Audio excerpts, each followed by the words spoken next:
Hello and welcome back to my channel. Today we're going to be talking about the full moon in Aquarius. She's coming with some quite interesting energy, so let's get started.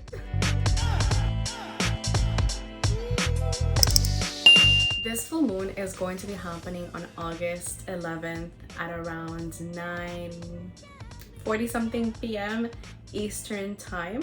Full moons are all about releasing old stagnant energy in order to welcome new energy into our lives. This specific full moon though goes just a little bit deeper than that.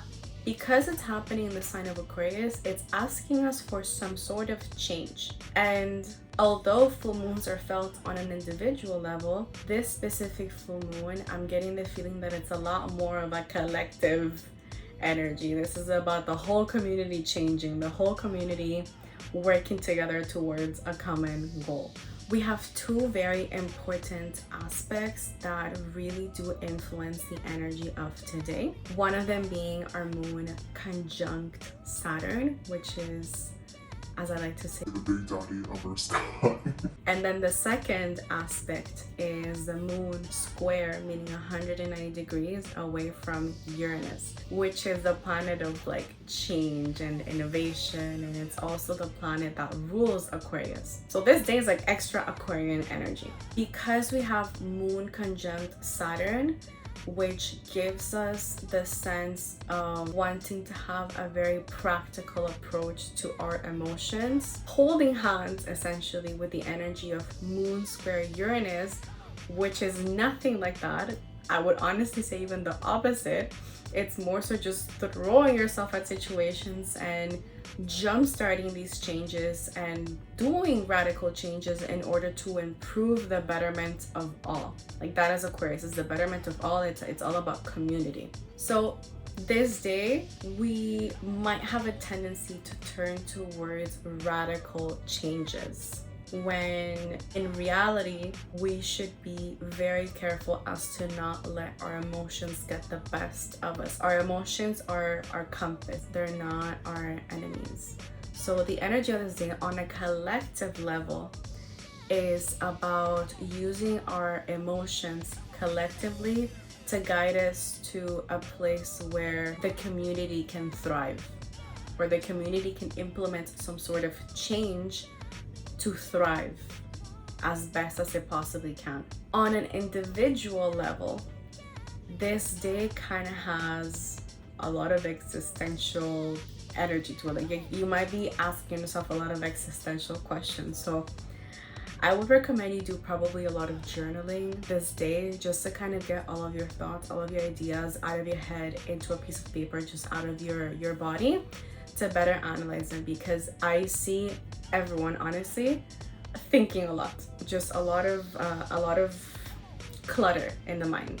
Now the part that you've all been waiting for, we're going to talk about the specific signs. So I would suggest that you look first at your rising sign and then second at your sun sign. If you feel called also to look at your moon sign, feel free to, but this is mostly going to apply to rising and sun. For Aries, this transit is going to be happening in your 11th house of friendships and of technology and of community. I get the feeling that you should be doing some sort of social media detox. Like I see you probably way too focused in it lately, and you've probably had this feeling inside of you that you should take a couple of days off. So since the full moon is happening on a Thursday, maybe it would be a good idea to take Friday, Saturday off from social media, get a little cleanse, give your mind a little break, okay? Because I feel like you're too focused on what everyone else is doing, and it might be keeping you restless a little bit. So you need a little bit of a break from that. And even if it's not a break, you could just limit your daily intake. Just make sure that you're not consuming as much social media, and you do a little bit of a detox when it comes to the socials. For Taurus, this transit is going to be happening in your 10th house of career. Okay, so you can expect to be wanting to do some changes in regards to this area. If you're hearing my cat right now, I'm sorry, I hope you're enjoying this. Babe. You might be thinking of a career change. You might even be thinking of changing departments in your current place of work. Or you might even just be thinking of getting a new job altogether, although those are fair. My best advice for you during this full moon is to write yourself a plan. Dream big, don't think too much of the details yet, and see what comes out from this writing session. Once you have everything written down and you've analyzed it, look at what feels right, and then take action towards that path. Also, for some reassurance, you're going to make the right choice. Okay, the right choice is the one you make, so don't overthink it. This is a change that you've probably been craving for a while, so follow your heart and that money will follow you. For Gemini, this transit is happening in your 9th house of higher knowledge and big goals. So you, my baby Gemini, you have big dreams, you have big goals, and you see a bright future for yourself. This full moon is essentially going to highlight that feeling inside of you. It'll basically make it easier for you to distinguish between what your dreams are and what path it is that you want to take versus what maybe other people's dreams are that you might be thinking that are yours but in reality are not. So this full moon is basically allowing you to see, it's shining a light down your path so that it's easier to distinguish. If ever by any chance you feel like there has been a closed door in your life recently, so either an opportunity that fell through or a person that fell through or whatever door that closed, know that 10 more will open. Okay, so don't get discouraged by a closed door, because when it closes, 100 open, and they're opening just for you. This time is basically just like a one-on-one time between you and the universe for you to make it clear as to what it is that you want. So a lot of decisive energy, okay? This will also be a really good time to nurture your spirituality as well.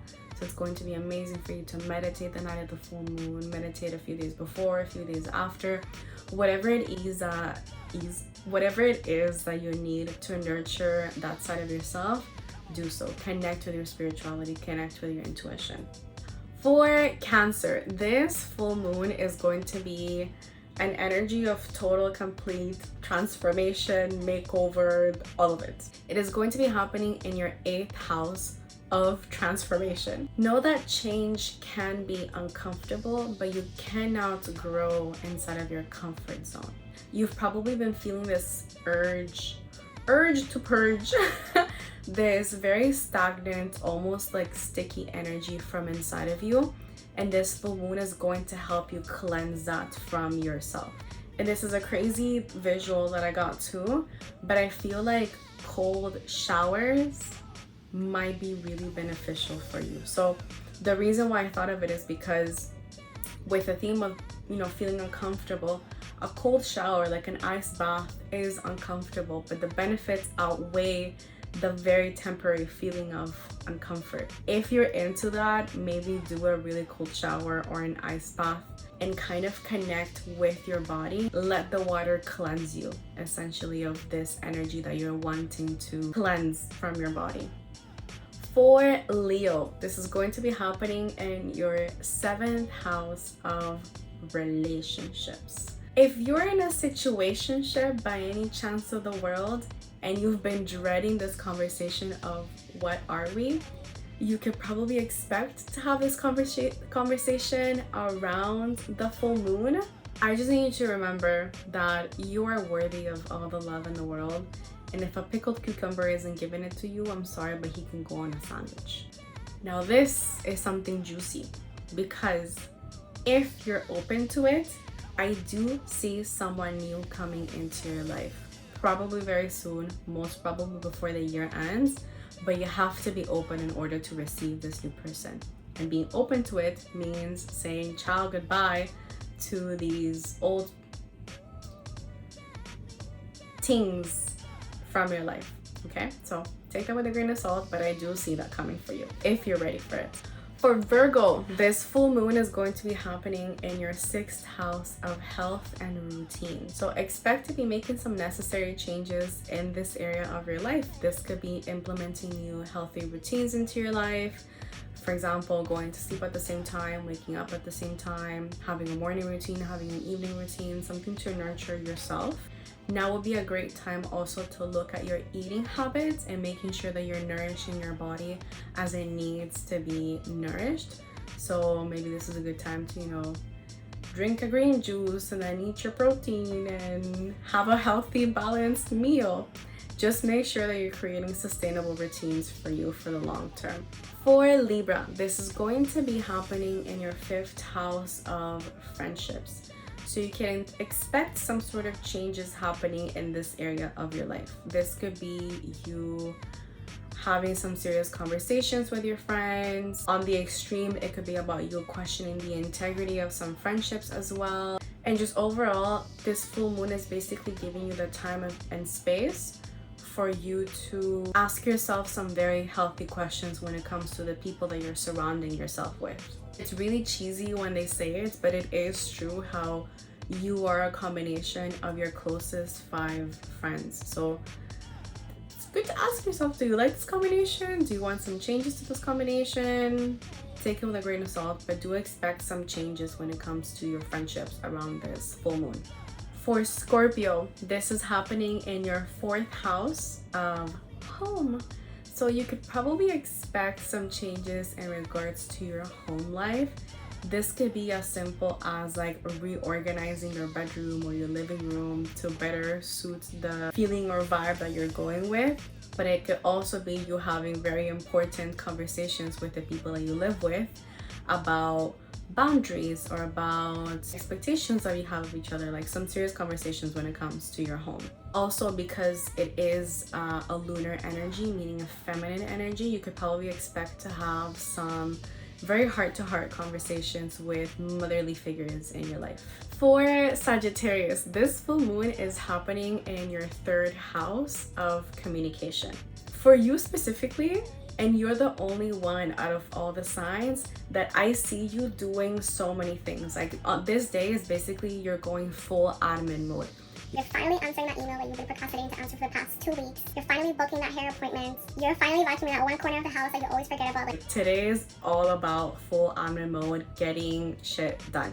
The only thing that I would tell you is to be careful and actually finish your tasks. Like, don't leave them halfway done. Get through them. For Capricorn, like the true boss babe that you are, this full moon is happening in your 2nd house of money, of finances, of material goods. So you can expect some changes to happen in this area of your life.